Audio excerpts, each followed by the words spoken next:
Hi hello ಎಲ್ರಿಗೂ ನಮಸ್ಕಾರ. Welcome back to my mini vlog. ಇದು ಭಾನುವಾರದ ಮಿನಿ ವ್ಲಾಗ್ ಆಗಿರತ್ತೆ. ಇವತ್ತು ಹೇಗೋ ಸಂಡೇ, ಹಾಗೆ ಮನೇಲೇ ಇರ್ತೀನಿ ಅಂತ ಅಮ್ಮನ ಜೊತೆ ವಾಕ್ ಮುಗಿಸ್ಕೊಂಡು ಬರ್ತಿರ್ಬೇಕಾದ್ರೆ ಒಂದು ಪುಟ್ಟ ನವಿಲ್ ಗರಿ ಸಿಕ್ಕಿತ್ತು. ಇವತ್ತು ಸ್ವಲ್ಪ ಫ್ರೀ ಆಗಿದೆ ಅಂತ ನಾನು ಐಸ್ ಕ್ರೀಮ್ ಮಾಡೋಣ ಅಂತ ಟ್ರೈ ಮಾಡಿದೆ. ಸೊ ಲಾಸ್ಟ್ ಟೈಮ್ ಮಾಡಿದ್ದು ತುಂಬಾನೇ ಚೆನ್ನಾಗಿ ಬಂದಿತ್ತು, ಅದಕ್ಕೆ ಮತ್ತೆ ಮಾಡಿದೆ. ನಿಮ್ಗೆ ಏನಾದ್ರೂ ಡೀಟೇಲಿಂಗ್ ವಿಡಿಯೋ ಬೇಕು ಅಂದ್ರೆ ಹೇಳಿ, ನಾನು ಅಪ್ಲೋಡ್ ಮಾಡ್ತೀನಿ.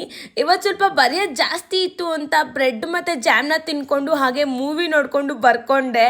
ಹಾಗೆ ಊಟ ಎಲ್ಲ ಮುಗಿಸ್ಕೊಂಡೆ. ಊಟಕ್ಕೆ ಇವತ್ತು ಬಿರಿಯಾನಿ ಮಾಡಿದ್ರು, ಹಾಗೆ ಚಿಕನ್ ಗ್ರೇವಿ ತುಂಬಾನೇ ಚೆನ್ನಾಗಿತ್ತು. ನಾನ್ ವೆಜ್ ತಿಂದ್ಮೇಲೆ ಯಾವ್ದಾದ್ರು ಒಂದು ಕೂಲ್ ಡ್ರಿಂಕ್ ನ ಕುಡಿಬೇಕಂದ್ರೆ ಸ್ಯಾಟಿಸ್ಫೈಡ್ ಇರಲ್ಲ. ಸೊ ನಿಮ್ಗೂ ಹಾಗೆ ಅನ್ಸುತ್ತಾ? ಸಂಜೆ ನಾವು ಟ್ಯಾಬ್ಲೆಟ್ಸ್ ತರಬೇಕಿತ್ತು ಅಂತ ನಾನು ಅಕ್ಕನ ಜೊತೆ ಹೋಗಿದ್ದೆ. ನನ್ನ ಅಕ್ಕನ ಯೂಟ್ಯೂಬ್ ಚಾನಲ್ ಈ ಸಾಂಗ್ ನ ಅಪ್ಲೋಡ್ ಮಾಡ್ಬೇಕಿತ್ತು ಅಂತ ಹೇಳ್ಬಿಟ್ಟು ಪ್ರಾಕ್ಟೀಸ್ ಮಾಡ್ಕೋತಾ ಇದ್ವಿ. ಗೊತ್ತಿಲ್ಲ ಅದು ಯಾವಾಗ ಅಪ್ಲೋಡ್ ಆಗುತ್ತೆ ಅಂತ. ನೀನು ಯಾರಲ್ಲಿ ಅತಿ ಹೆಚ್ಚು ನಂಬಿಕೆ ಇಟ್ಟಿರುತ್ತೀಯೋ ನೀನು ಅವರಿಂದಲೇ ಬೇಗ ಮೋಸ ಹೋಗುತ್ತೀಯ. ಇವತ್ತಿಗಿಷ್ಟೇ. Love you all. ಬಾಯ್. ಜೈ ಶ್ರೀರಾಮ್.